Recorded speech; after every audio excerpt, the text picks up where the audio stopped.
Hello and welcome, I'm Bio, and today we're looking at another Lost in Japan video game. This time around it is Kujibiki Unbalance. PlayStation 2. Developed by Shade, published by Marvelous Entertainment, and released in January 2007, so it's quite a late release PlayStation 2 game. I'm not too sure exactly what this is based off of, if I'm honest with you. I am familiar with Shade, the developer. They made the Kingdom,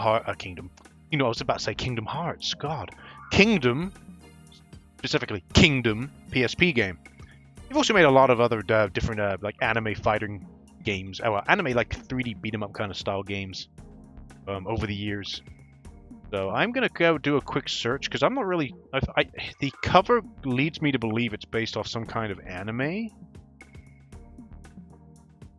Yeah, it is. It's based off an anime. There you go. Based off an anime, okay, that had, okay, there we go. So it's based off an anime that came out in 2006. It seems like it was part of full 2006. It's not rated particularly high. It was done by the studio Ajadu, which is kind of like a hit or miss studio, really. They tend to do more low budget style stuff than anything else, from what I've noticed with Ajadu. I haven't seen too many things, but too many animes specifically done by them, so they're more than likely a supporting studio more than anything else. You don't know what a supporting studio is like. People look at, like, let's take for example, as I'm recording this video, it's November 2022. Chainsaw Man is airing. Now Mappa is the main studio that is attached to Chainsaw Man, but what you don't realize, you look into the credits, you have a lot of other studios that you may have seen before that are also involved in the project. So, and that's, yeah. Basically, studios constantly work together. I think the studio that gets like the main studio is the ones that put the main staff in with it. Like, for example, let's say a studio has 20 staff. All 20 of those staff are working on this one anime. But another studio has, let's say, 30 staff, and 5 staff out of that studio go to work together with this other studio on this anime that they're working on. So who's going to get the majority? Obviously, it'll be like I said. I think that's how it works. I'm not 100%, but yeah, I just always find it interesting how, like, Mappa will be planted on as the studio that's in charge or the studio that's doing this. But then when you look into the credits, you'll see that other people from other studios are also helping working on this, because a lot of animators for anime and stuff are freelance. So it's just like, okay, I don't exactly know exactly how it works. But anyway, Kujibiki Unbalance was just, it's got a 6.24 in MAL, so it wasn't particularly great. It's based off a manga of the same name. The manga, okay, so the manga went alongside the anime, so I like how it says, like, it goes, oh yeah, it's based off a manga, but with the manga started just before the anime started. Source, it actually says source other, so I'm not too sure.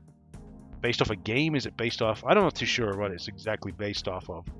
But just to give you like a rundown of the anime, just to give you an idea. I know this is a little bit boring at the moment, but for stuff like this, if I can give a little bit of an explanation, I try. So apparently, Kujibiki Unbalance, this is a synopsis that it provides. Once a year, prestigious Rikyoin High School has a lottery to determine the next year's student council membership. On their first day of school, Chihiro Inomoto wins the presidency, while his childhood friend Tokino Akiyama picks the vice president's ticket. There is one catch, though. They must first pass a one-year apprenticeship under the current student council, and any failure to perform the tasks assigned, however minor, will result in immediate expulsion from the school. Wow, that seems a bit hard. That's a bit harsh. So he wins the presidency, but so he has to pass the one-year apprenticeship under the student council, and if he fails, he gets expulsion. How does you start at a new school? You enter this lottery, right? And it's probably, you don't volunteer for the lottery. You get automatically put into this lottery, and then you win the lottery, and you think, oh, cool, I've only just started at this school, but cool, I get to be a part of the student council president. That's pretty cool. Oh, just so you know, if you do anything, if you fuck up at any point, you're expelled from school. I don't think that would fly. I'm pretty sure there's a lawsuit there. Oh dear. I know what you're probably thinking. You're probably thinking to yourself, well, it's an interesting concept. No, it's not. No, it's not. I don't mind interesting concepts, right? I don't mind interesting concepts as long as they're plausible and realistic. You can have realism within fantasy. It's perfectly... You can do it. Anyone who says otherwise is an idiot. They don't... You can have realistic... Like, for example, you create a fantasy manga... fantasy, like, story. Let's say not manga, but fantasy story about, like, wizards. But you want to try and, like, ground magic as a whole into reality. Don't you think that's interesting? You try and ground it into reality. So you're trying to rationalize magic and how it exists. It's like if you create a story about Bigfoot, for example. You don't just say, well, Bigfoot was there. He just existed one day. And then suddenly out of nowhere, conspiracy theorists. And you don't just have like, oh yeah, Bigfoot is a thing. It does exist. But we can't explain why he exists. He just exists. It's poor writing. Like have like a reasoning of why it's there and why this is happening. What I'm saying is that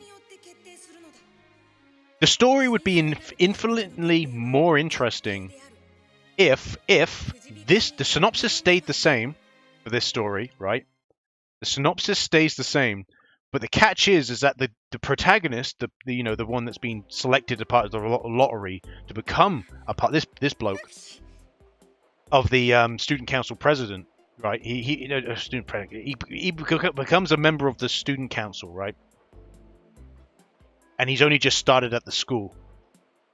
If he then finds out that if he fails any of the tasks, he gets expelled, then realizes, but he's a smart kid. He goes, but if they do that, I could sue them. And the whole entire story is about him purposely trying to fail so he could do a lawsuit against the school and get loads of money. And the student council realizing that they fucked up, and now they've got to kind of backpedal on their decision. That would be it could be a comedy, and it would be so fucking... It'd be funny as fuck. You'd be like, this kid... Like, the protagonist is purposely trying to sabotage the student council president as once becoming a member so that they can expel him and have reasons for expelling him. But he knows that the reasons that they will expel him for could be so stupid that he could sue them for it and get loads of money. So then it becomes a battle between him trying to get money from the school and the school trying to make it so that they expel him on a reasonable ground. So he just ends up it'd be mind games all over the place, and it'd be fucking funny. Just saying, it's a poor synopsis. It could be improved. It could be improved and make it more interesting. Because currently, right now, if I was in that kid's shoes, I'll just sue the school. If you're wondering why I'm skipping all the cutscenes, you're not going to understand it anyway, and neither am I, so... I want to get to gameplay. Get to gameplay. Gameplay, please. I know there's gameplay. I've seen the back of the box. Don't give me this. There you go. See, look, 3D environments here, boys. Because I believe it is a little bit of I don't know, beat-em-up style? I don't know. It's an adventure. You look at the back of the box, though. It looks like there is beat-em-up. I like how the 2 screenshots they show for the game show, like, 3D gameplay. Oh, here we go. Now having 3D gameplay. Why is she... Why? She's just in a mech. Okay. Alright. So, are we now... What? So, I'm guessing we're picking people to join our party. Pick... Oh, is that his sister, I guess? He said Ni-chan. Well, I picked her because also she's 50%. I assume the higher percentage, the better. I don't know. Okay, so... Cool, alright, so... Now we're actually in the game. Almost 10 minutes in.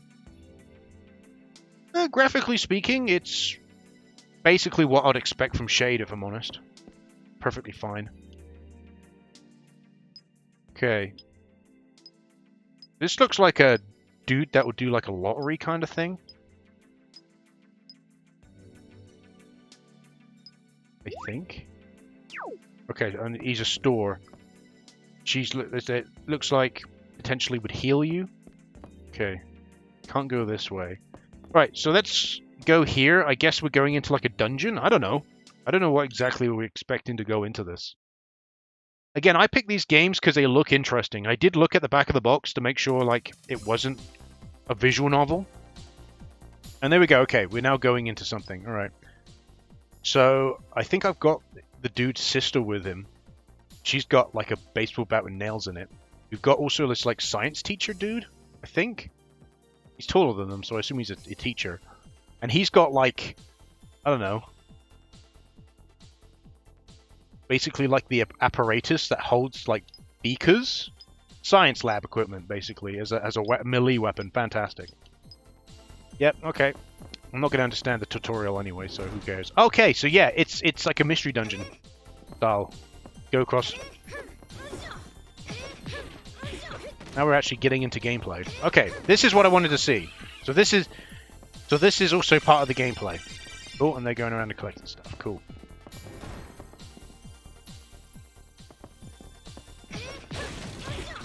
Probably saying, oh, there is destructible objects. Oh yeah, there's destructible objects, and you can pick up the objects and throw them. Okay. Oh, here's a gift.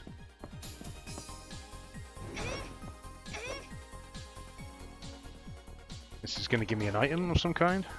Yep, we got some kind of item, I think, from that.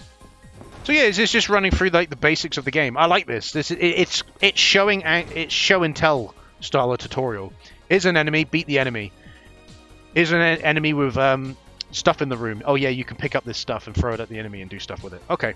Then you go to the next one. Oh, you find these presents around on the ground. You can pick them up. Oh yeah, just so you know, there's also keys. You can get a key and that'll help you unlock the next area and whatnot. So there you go. Even without reading the text, we kind of understand what's happening to a degree. Okay, here we are. Now we're on floor 2. So yeah, it's kind of like a dungeon crawler. I ain't got an issue with that. Combat is a little bit... I am just pressing square, so there might be more to me just pressing square. So... Triangle brings up a menu. And X jumps. So there's that. So we're fighting like mannequins, I think. Right, so we beat all the enemies. Oh no. Now we have. Okay, now we've beaten all the enemies.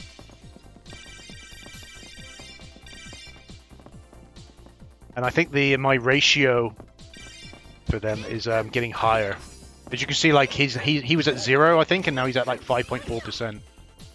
I think you got to like build up a relationship with other students. Get on good terms with them, and I don't know, maybe get benefits from it. Yeah, it's pretty basic, but then in terms of, there you go, yeah, you see the little heart went up. It's pretty basic in terms of combat. You just press square. Circle doesn't do anything besides pick up objects. Triangle brings up the menu. X jumps. R1 focuses on where you're looking. L1 doesn't really do anything. You can still move the camera manually with the R3 analog stick. Well, not R3, but the right analog stick. L2 and R2 don't seem to do anything, at least at the moment. Alright, pressing select brings up a bigger map. Start pauses the game. All right. Okay, yeah, okay.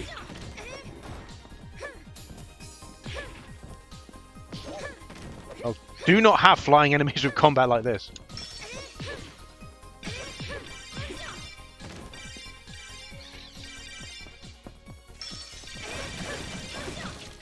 Get anything from breaking this stuff? No, I don't think so. So yeah, it's like the best way to describe it, it's a dungeon crawler, which is kind of a bit strange. I think they were trying to make a series out of this, because you think they made an anime, they made a manga, they even made a video game. So, as far as I can tell, there isn't a block button. Camera could be better.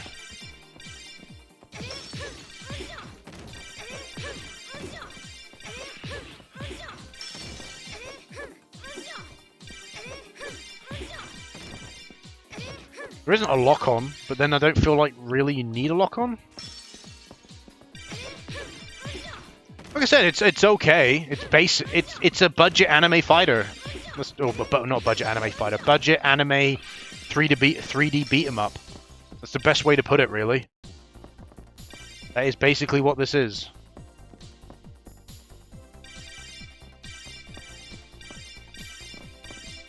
Oh, and obviously we gain money from that.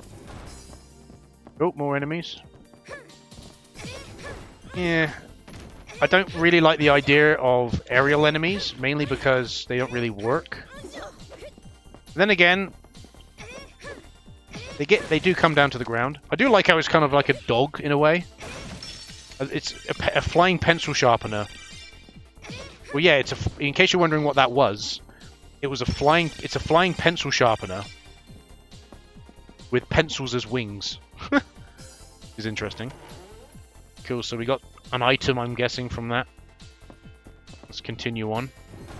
I am going to stop playing soon. This is basically the bulk of the game, from what I can tell. But as you can see, as you can see with every single 3D beat 'em up, this is 2000. It's a little bit different. This is 2007. Okay. All right. When we get to the next enemy, I'm going to test something. Because I don't believe there's a lock-on button. I do not believe that there's a lock-on button. How can you have a 3D beat 'em up with no lock-on button? It's 2007, boys. Come on. Come on, Shade. Pick up your game. Onichibara figured it out by this point. Nope. I pressed every button on the controller, nothing locked on. It's like... Also, it's... The combat is just terrible. I'm sorry. The more I play, the more I realize the combat is not very good. You kind of just... If you go onto the closest enemy in terms of beating them up.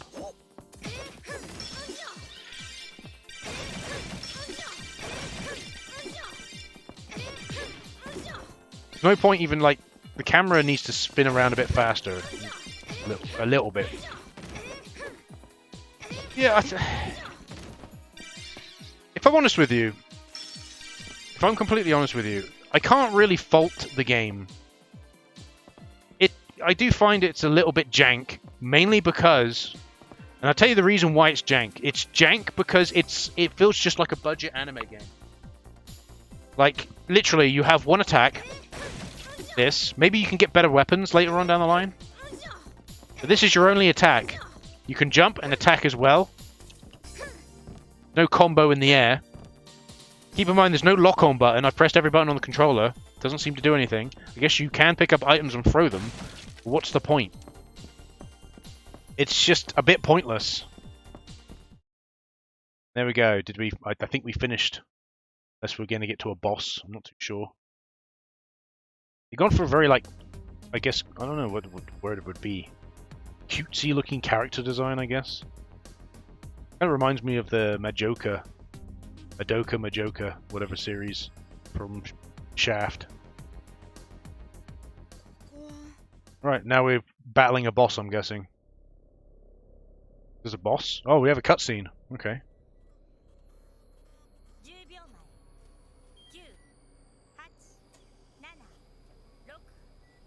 Look what they're doing. I think we were escorting these people? What?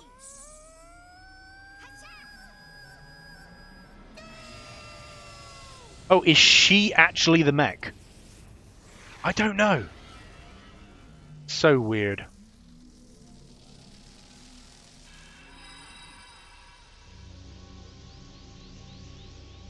What happened? Did we destroy the silver orb? What did we do? What was the point of that? So many questions and no answers. Oh, boss battle?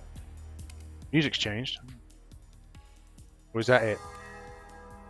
Ooh, are we back at the school? Okay, yeah, okay, I'm guessing that's now asking me if I want to save. I recognize the kanji, so... I think. Not the question, but for the answers. I mean, the highlighted answers. These two.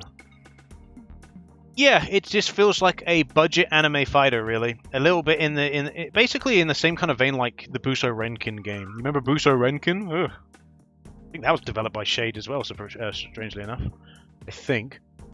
Why don't we just confirm that actually? Just give you an idea of Shade. That they do focus on a lot of anime games. They did the Orphan Scion of Sorcery game. They did Digimon Tamers, Digimon Melody, Project Arms, Top O Nere Gunbuster, a game I have did for Lost in Japan, I think, for the channel. Yeah, they did do the Buso Renkin game.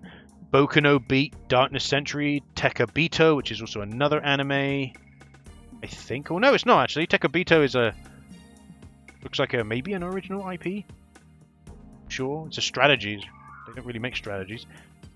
But then you also have Negima, Neo Pacquiao Fight, which they did on the Wii. Kingdom. Yeah, so surprisingly, they're still around. In case you're wondering, they have got a new game coming out.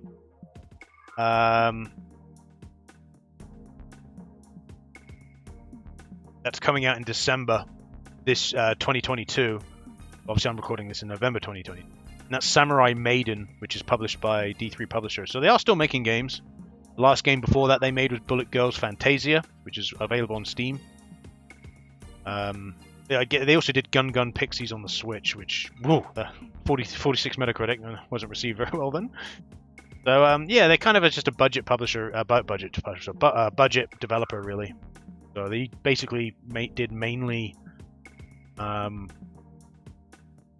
anime games. They did do like the very first game they did was the Grand Stream Saga, if you've ever heard of that. I've never heard of it, on the PlayStation 1 RPG. It get released in the West. Also did another RPG for the PlayStation 1 called Brightus. So interesting. Before they then started just doing anime games. But yeah, that's all they generally did as a company, is just anime. So maybe I'm giving them a bit of flack, because just looking at, like, they generally release like one game a year in the past, but then in 2007 they released 3 games. 2007 they released 3 games, by the way. So in 2007 they released Kujibiki Unbalance, this game.